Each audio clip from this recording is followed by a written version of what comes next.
हरे कृष्णा। नमस्कार दोस्तों, आप सभी को आषाढ़ मास के कृष्ण पक्ष की योगिनी एकादशी की हार्दिक शुभकामनाएं। आज की इस वीडियो में हम सुनेंगे योगिनी एकादशी पर भद्रा का साया और जानेंगे व्रत का फल, पूजन व व्रत पारण का समय। तो एक बार प्रेम से बोलिए श्री हरि विष्णु भगवान की जय। आषाढ़ मास के कृष्ण पक्ष की एकादशी को योगिनी एकादशी व्रत रखा जाता है। इस साल योगिनी एकादशी 21 जून शनिवार को है। पंचांग के आधार पर योगिनी एकादशी पर भद्रा का साया रहने वाला है। एकादशी व्रत भगवान विष्णु व माता लक्ष्मी को समर्पित है। मान्यता है कि इस दिन जगत के पालनहार भगवान विष्णु व माँ लक्ष्मी की विधिवत पूजा करने से मनवांछित फल की प्राप्ति होती है। आइए जानते हैं योगिनी एकादशी पर भद्रा का समय, व्रत का फल, पूजन व व्रत का पारण समय। हिंदू पंचांग के अनुसार योगिनी एकादशी पर भद्रा सुबह 5:24 से सुबह 7:18 तक रहेगी।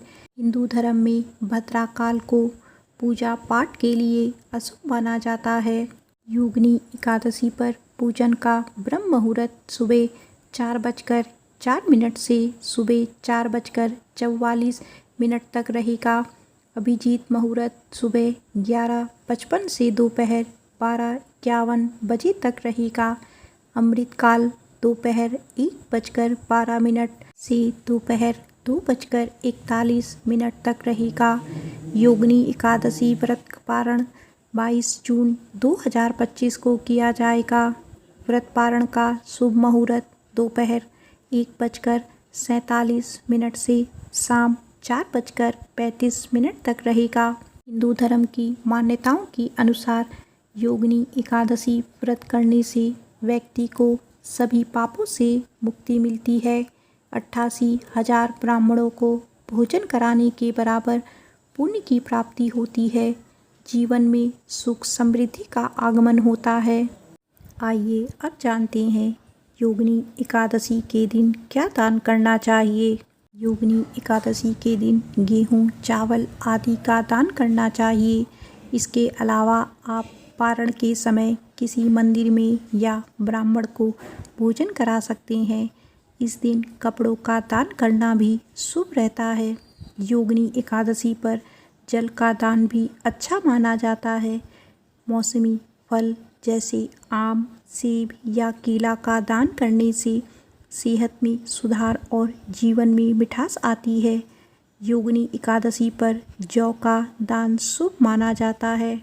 आइए अब जानते हैं योगिनी एकादशी व्रत में क्या कर सकते हैं और क्या नहीं। योगिनी एकादशी व्रत में एकादशी पर कठिन व्रत करने का विधान है। इस दिन जल और अन्न नहीं लेना चाहिए। अगर कठिन व्रत ना कर पाए तो फल ले सकते हैं और जल भी पी सकते हैं। इस दिन नमक नहीं खाना चाहिए। इस दिन चावल ना खाएं। किसी भी तरह से झूठ ना बोलें और हिंसा ना करें, नशा ना करें। किसी को अपने मन, वचन और कर्म से दुखी ना करें। ब्रह्मचर्य का पालन करें। आइए अब जानते हैं योगिनी एकादशी पूजा की विधि। योगिनी एकादशी के दिन सुबह स्नान के बाद भगवान विष्णु और माता लक्ष्मी की विधिवत पूजा करें। भगवान को फल फूल अर्पित करें और श्रद्धा के साथ उनकी आरती पूजन करें। गुड़ चना का भी प्रसाद चढ़ाएं। इस पूजा से भगवान विष्णु आपके जीवन में सकारात्मक ऊर्जा का प्रवेश करेंगे। वहीं माता लक्ष्मी आपके धन के भंडार को भी भरेगी। आइए अब जानते हैं योगिनी एकादशी का महत्व। जो भक्त योगिनी एकादशी का व्रत रखते हैं उनके समस्त पाप मिट जाते हैं। योगिनी एकादशी का व्रत करने से व्यक्ति को मृत्यु के बाद नरक के कष्टों से मुक्ति मिलती है।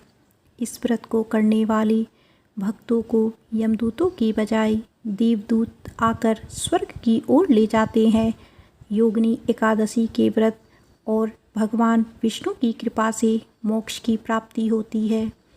इस व्रत के पुण्य से व्यक्ति को 88,000 ब्राह्मणों को भोजन कराने जितना पुण्य मिलता है, जिससे उसका जीवन धन्य हो जाता है और उसे स्वर्ग में सम्मानजनक स्थान प्राप्त होता है। आइए अब सुनते हैं योगिनी एकादशी व्रत की कथा। युधिष्ठिर ने पूछा, वासुदेव, आषाढ़ मास के कृष्ण पक्ष की जो एकादशी है उसका क्या नाम है? कृपया उसका वर्णन कीजिए।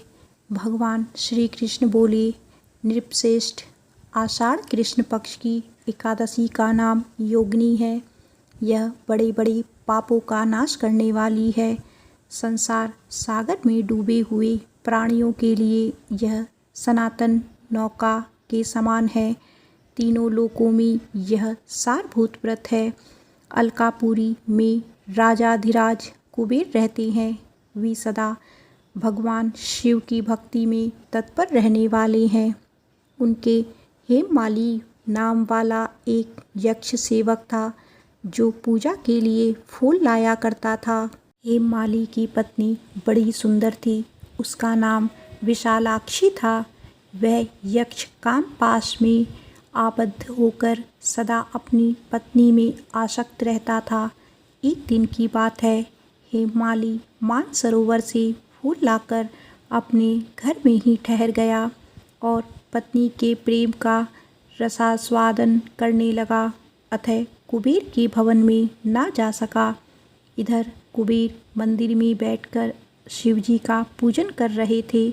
उन्होंने दोपहर तक फूल आने की प्रतीक्षा की। जब पूजा का समय व्यतीत हो गया तो यक्षराज ने कुपित होकर सेवकों से पूछा, यक्षों, दुरात्मा हेममाली क्यों नहीं आ रहा है? इस बात का पता तो लगाओ। यक्ष ने कहा, राजन, वह तो पत्नी की कामना में आसक्त हो अपनी इच्छा के अनुसार घर में ही रमण कर रहा है। कुबेर ने तुरंत ही अपने सेवकों को भेजकर उस हेममाली को अपने समक्ष बुलवाया। हेममाली भय से आकुल होकर तुरंत ही कुबेर महाराज के सामने उपस्थित हो गया। उसे देखकर कुबेर की आंखें क्रोध से लाल हो गई। वे बोले, ओ पापी, ओ दुष्ट, ओ दुराचारी, तूने भगवान की अवहेलना की है। अतः क्रोध से युक्त और अपनी उस प्रियतमा से वियुक्त होकर इस स्थान से भ्रष्ट होकर अन्यत्र चला जा। कुबेर के ऐसा कहने पर वह उस स्थान से नीचे गिर गया। उस समय उसके हृदय में महान दुख हो रहा था। कोड़ों से सारा शरीर पीड़ित था, परंतु शिव पूजा के प्रभाव से उसकी स्मरण शक्ति लुप्त नहीं होती थी। पातक से दबा होने पर भी वह अपने पूर्व कर्म को याद रखता था।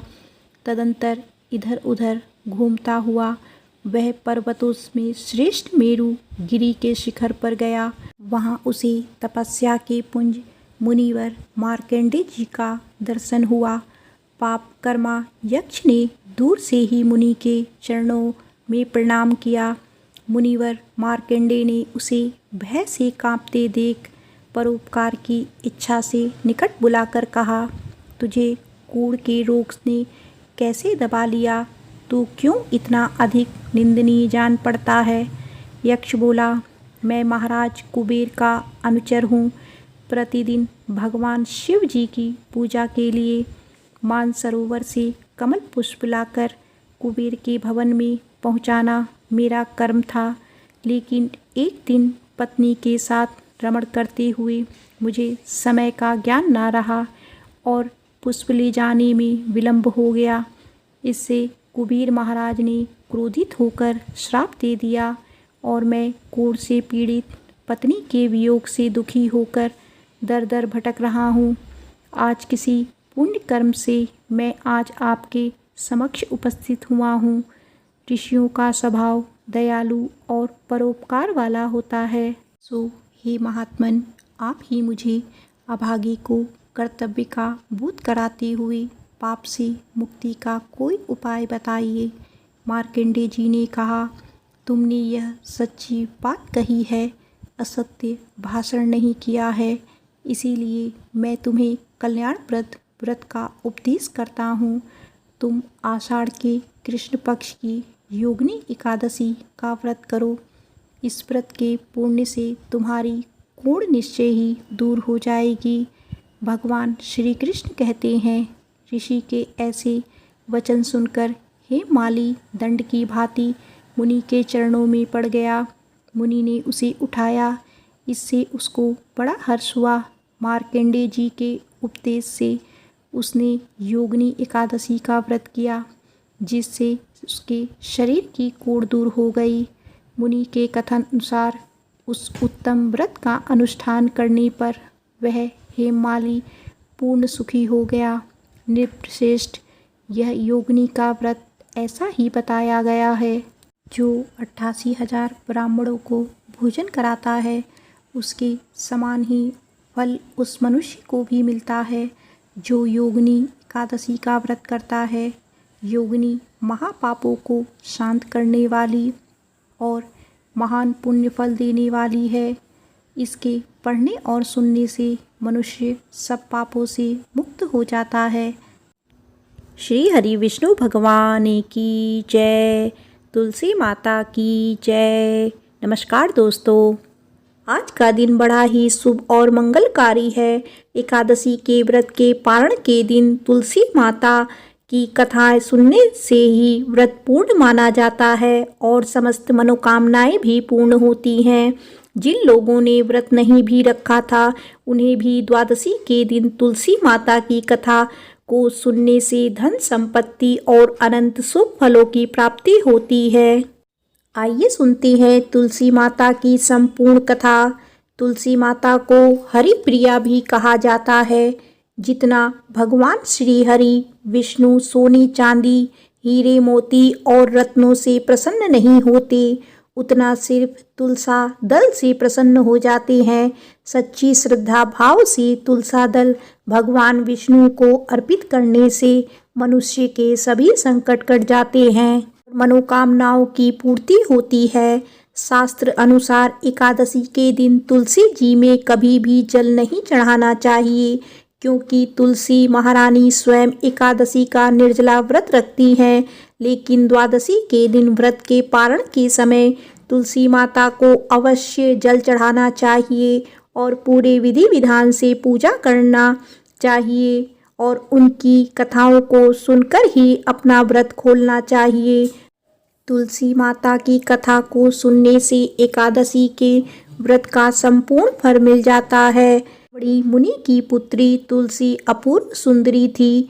उनकी इच्छा थी कि उनका विवाह भगवान नारायण के साथ हो। उसके लिए उन्होंने नारायण पर्वत की घाटी में स्थित बद्री वन में घोर तपस्या की। दीर्घकाल तक तपस्या के उपरांत ब्रह्मा जी ने प्रसन्न होकर दर्शन दिया और वर मांगने को कहा। तुलसी जी ने कहा, सृष्टिकर्ता ब्रह्मदेव, आप अंतर्यामी हैं, सबके मन की बात को जानते हैं। फिर भी मैं अपनी इच्छा आपसे बताती हूँ। मैं चाहती हूँ कि भगवान श्री नारायण मुझे पति रूप में मिले। ब्रह्मा जी ने कहा, तुम्हारा अभिष्ट तुम्हें अवश्य मिलेगा। अपने पूर्व जन्म में किसी अपराध के कारण तुम्हें श्राप मिला है। इसी प्रकार भगवान श्री नारायण के एक पार्षद को भी दानव कुल में जन्म लेने का श्राप मिला था। दानव कुल में जन्म लेने के बाद भी उसमें नारायण का अंश विद्यमान रहेगा। इसीलिए इस जन्म में पूर्व जन्म के पाप के शमन के लिए संपूर्ण नारायण तो नहीं मिलेंगे, लेकिन नारायण के अंश से युक्त दानव कुल में जन्मे उस श्रापग्रस्त पार्षद से तुम्हारा विवाह होगा। श्राप मुक्त होने पर भगवान श्री नारायण सदा सर्वदा के लिए तुम्हारे पति हो जाएंगे। तुलसी ने ब्रह्मा जी के इस वर को स्वीकार किया, क्योंकि मानव कुल में जन्म के कारण उस मायावी भोग को तो भोगना ही था। तुलसी बद्री वन में ही रहने लगी। नारायण का वह पार्षद दानव कुल में जलंधर के नाम से पैदा हुआ था। दिनों बाद वह भ्रमण करता हुआ बद्री वन में आया। यहाँ तुलसी को देखते ही वह उन पर मंत्रमुग्ध हो गया। तुलसी के सामने उसने अपने विवाह का प्रस्ताव रखा। इतने में ही वहां ब्रह्मा जी आ गए और तुलसी से कहा, जलंधर को देखो, कैसा देवोपम उसका स्वरूप है। दानव कुल में जन्म लेने के बाद भी लगता है जैसे उसके शरीर में नारायण का वास हो। तुम प्रस्ताव को सहर्ष स्वीकार कर लो। तुलसी को भी लगा कि उसकी तपस्या पूर्ण हुई और उसे इच्छित फल मिल रहा है। जलंधर के साथ उसका गंधर्व विवाह हो गया और वह जलंधर के साथ उसके महल में पत्नी बनकर आ गई। जलंधर ने अपनी परम सुंदरी सती साध्वी पत्नी तुलसी के साथ बहुत दिनों तक राज्य किया। उसने अपने राज्य का इतना विस्तार किया कि देवलोक तक उसके अधिकार में आ गए। स्वर्ग का सुख भोगने वाले देवताओं की दशा भिखारियों जैसी हो गई। जलंधर किसी को कष्ट नहीं देता था, पर अधिकार और राज्य छीन जाने से सभी देवता मिलकर ब्रह्मा, विष्णु और शिव जी की सभा में गए तथा अपनी विनती सुनाई। ब्रह्मा जी ने कहा, तुलसी परम साध्वी है, उसका विवाह जलंधर से मैंने ही कराया था। जलंधर को तब तक नहीं हराया जा सकता या मारा जा सकता जब तक कि तुलसी को ना छला जाए। ब्रह्मा जी की बात सुनकर भगवान श्री हरि विष्णु जी ने कहा, जलंधर पूर्व जन्म में मेरा पार्षद था। श्राप के कारण उसे दैत्य कुल में जन्म लेना पड़ा। इस जन्म में भी मेरा अंश उसमें व्याप्त है। साथ ही तुलसी के पतिव्रत धर्म से वह अजय है। फिर देवताओं की सहमति से भगवान शिव ने जलंधर के पास संदेश भेजा कि या तो वह देवताओं को राज्य लौटा दे या फिर उनसे युद्ध करे। जलंधर भगवान शंकर के पास पहुंचा और कहा, हे देवों के देव महादेव, आपके लिए देवताओं का पक्ष लेना उचित नहीं है। राज्य बढ़ाना हर राजा का कर्तव्य है। मैंने किसी को दुखी नहीं कर रहा हूँ। देवताओं से कहिए कि वे मेरी प्रजा बनकर रहें। मैंने आपका कोई भी अपमान नहीं किया है। हमारा आपका युद्ध शोभा नहीं देता है। अगर आप हार गए तो बड़ी लज्जा की बात होगी। मैं हार गया तो आपकी कीर्ति बहुत अधिक नहीं बढ़ेगी। जलंधर की बातें सुनकर भगवान शंकर हंसने लगे। वे तो सब रहस्य समझते थे। तुलसी और जलंधर के पूर्व जन्म के श्राप की अवधि लगभग पूरी हो चुकी थी। फिर शंकर जी बोले, इसमें कीर्ति और लज्जा की बात नहीं है। तुम देवों को राज्य लौटाकर उन्हें उनके पद पर प्रतिष्ठित होने दो। युद्ध से बचने का यही एक उपाय है। जलंधर ने कहा, मैंने युद्ध के बल से देवलोक जीता है। कोई उसे युद्ध के द्वारा ही वापस ले जा सकता है। यह मेरा अंतिम उत्तर है। अब मैं जा रहा हूँ। ऐसा कहकर जलंधर वहाँ से चला गया। उसने अपनी पत्नी तुलसी को सारी बातें बताई और कहा, धर्म भोग सब काल सूत में बंधा है। जीवन में हर्ष, शोक, भय, सुख, दुख, मंगल, अमंगल काल के अधीन है। हम तो केवल निमित्त हैं, संभव हैं। भगवान शिव देवताओं का पक्ष लेकर मुझसे युद्ध करें। तुम चिंता मत करना, तुम्हारा सती तेज मेरी रक्षा करेगा। दूसरे दिन भगवान शंकर के नेतृत्व में देवताओं ने युद्ध छेड़ दिया। जलंधर ने भीषण बाणों की वर्षा कर उसका वेग रोका। उसके प्रहार से देवता डगमगाने लगे। उसने दानवी शक्ति का प्रयोग कर मायावी युद्ध आरंभ किया। युद्ध स्थल पर वह किसी को भी दिखाई नहीं देता था, पर उसके अस्त्र शस्त्र प्रहार कर देवों को घायल कर रहे थे। देवगण अपने अस्त्र चलाए तो किस पर चलाएं, क्योंकि कोई शत्रु सामने था ही नहीं। कई दिनों तक इस तरह भयंकर युद्ध चलता रहा और जलंधर पराजित नहीं हुआ। तब शिवजी ने विष्णु से कहा, विष्णु कुछ तो उपाय करो, अन्यथा मेरा तो सारा यश मिट्टी में मिल जाएगा। विष्णु जी ने सोचा, बल से तो जलंधर को हराया नहीं जा सकता, इसीलिए छल का ही सहारा लेना पड़ेगा। उन्होंने तुरंत अपना स्वरूप जलंधर जैसा बनाया और अस्त्र शस्त्र से सुसज्जित हो तुलसी जी के पास पहुंच गए। बोले, प्रिय, मैं युद्ध जीत गया। सारे देवता भगवान शंकर समेत हार गए। इस खुशी में आओ, मैं तुम्हें अपने अंग से लगा लूं। पति को प्रत्यक्ष खड़ा देख तथा विजय का समाचार सुन वह दौड़कर मायावी जलंधर के गले से लिपट गई। इस प्रकार पति पत्नी दोनों ने आलिंगन कर बहुत खुशी मनाई।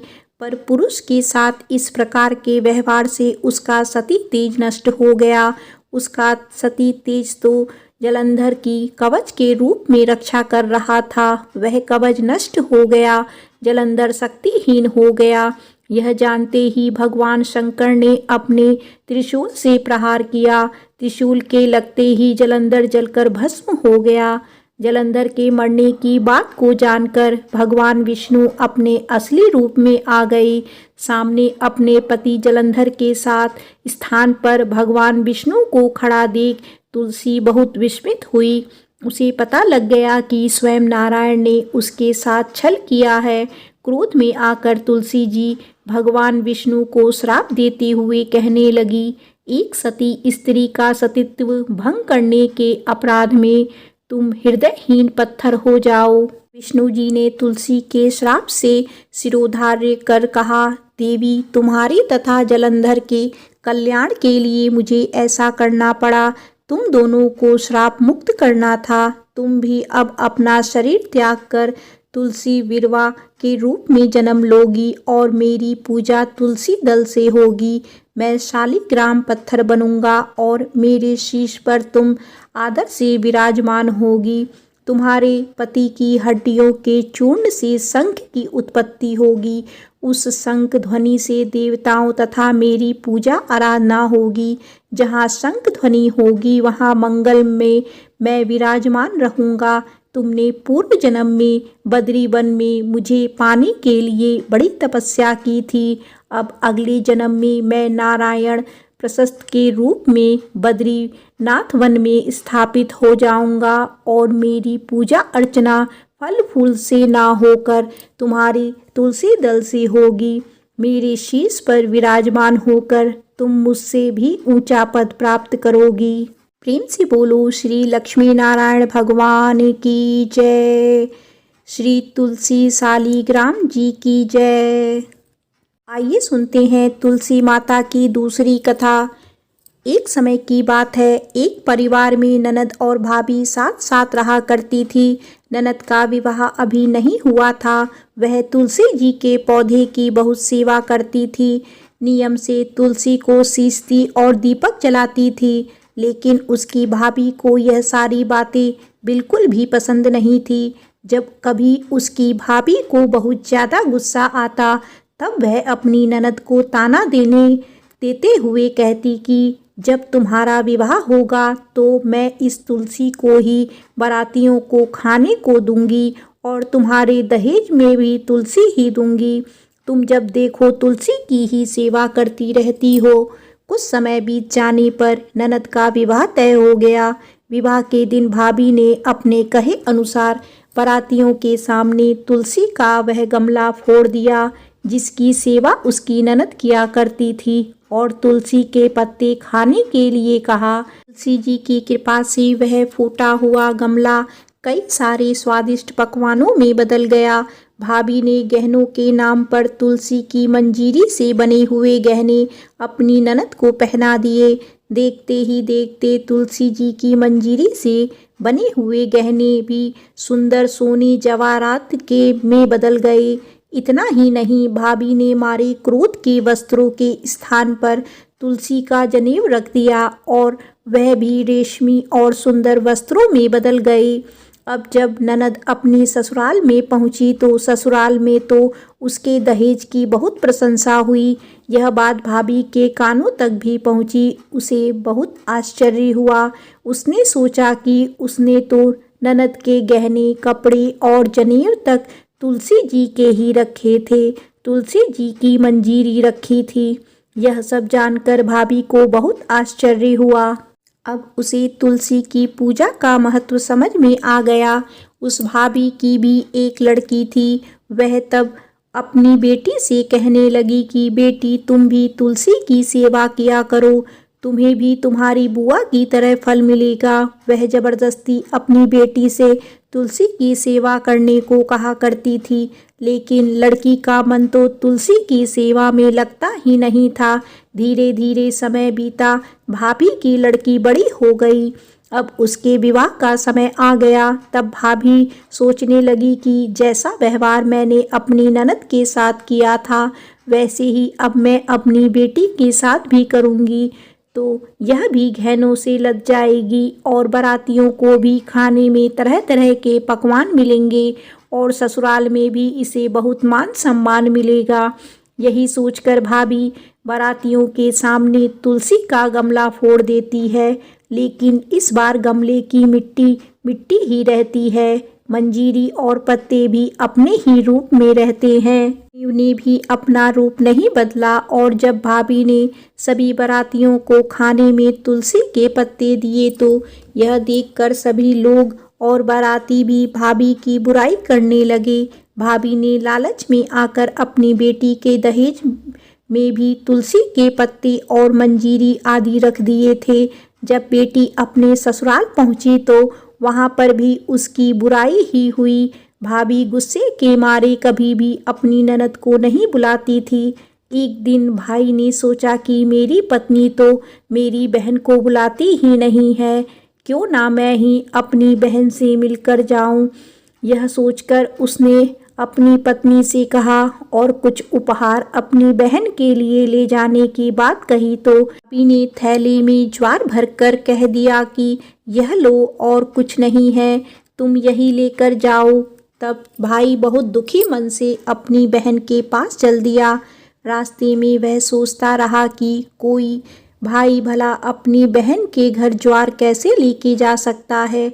यही सोचकर वह गौशाला के पास रुक गया और ज्वार का वह थैला उसने एक गाय के सामने पलट दिया। तभी एक ग्वाले ने यह सब देख लिया। तब ग्वाले ने आकर भाई से कहा कि अरे आप गाय के सामने यह हीरे मोती और सोना क्यों डाल रहे हो, इसे तो घास डालनी चाहिए। भाई ने देखा तो वह हैरान रह गया। फिर भाई ने ग्वाले को सारी बात बताई और धन लेकर खुशी खुशी अपनी बहन के घर चल दिया। दोनों भाई बहन एक दूसरे को देखकर बहुत प्रसन्न हो गए। तब बहन ने तुलसी माता से सच्चे मन से प्रार्थना की कि उसकी भाभी को सद्बुद्धि प्राप्त हो जाए और तुलसी माता की कृपा से उनके घर में सुख समृद्धि और धन के भंडार भर जाएं। तब कुछ दिनों के बाद देखते ही देखते भाभी का मन बदल गया और वह अपनी ननद को बहुत मान सम्मान देने लगी और अब वह भी सच्चे मन से तुलसी जी की सेवा करने लगी। तुलसी माता की कृपा से उसके घर में सुख समृद्धि के भंडार भर गए। उनके घर में अब कलह कलेश नहीं होता था और सभी सुख से रहने लगे। प्रेम से बोलो तुलसी माता की जय।